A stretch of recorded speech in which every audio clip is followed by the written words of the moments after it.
Водата од хидросистем од Злетовица е вистинска бомба и од биолошки и од хемиски аспект, веќе подолго време убедува граѓанскиот активист од Штип, инаку рударски инженер Трајче Митев. Последно своето тврдење Митев го аргументираше со наод од Институтот за јавно здравје на Македонија, во кој меѓу другото стои дека водата од овој систем има екстремни за човечкото здравје ризични количини на бактерии, а истата анализа покажала и дека воопшто добри не се ниту хемиските параметри. Тврдењата на Митев и неговите аргументи во меѓувреме се најдоа и во јавноста, со што повика за коментар беше директорот на хидросистемот Злетовица.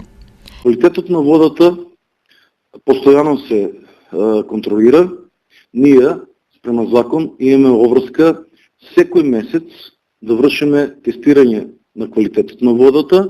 Ниту има радиоактивност, а во делот на микробиологија тоа е секаде како појава, значи тоа не е само на река Злетовска, меѓутоа да бидете сигурни дека многу во помали количини него река Брегалница што има. Овие убедувања во врска со квалитетот на водата од овој систем повторно се актуализираат во време кога Штип искажа јавна намера да користи одредени количини од системот, поради што нашиот соговорник е убеден дека ништо не е случајно и дека зад се во ова се крие политичка или некоја друга конотација.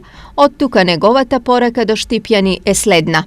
Морам да ги обедам или морам да кажам моје мислење на жителите на општина Штип дека квалитетот на река Злетовска е во категорија 1 и 2 и дека бидете сигурни дека е многу поголем квалитетот од река Брегалница што во моментот ја земате. Нашата цел, главна цел е Штип да има квалитетно водоснабдување. Во прилог на ова, директорот Миле Илиевски посочи дури 5 резултати од анализи од различни установи и сите тие недвосмислено покажуваат дека водата во хидросистемот Злетовица е исправна и за пиење и за секаква друга употреба.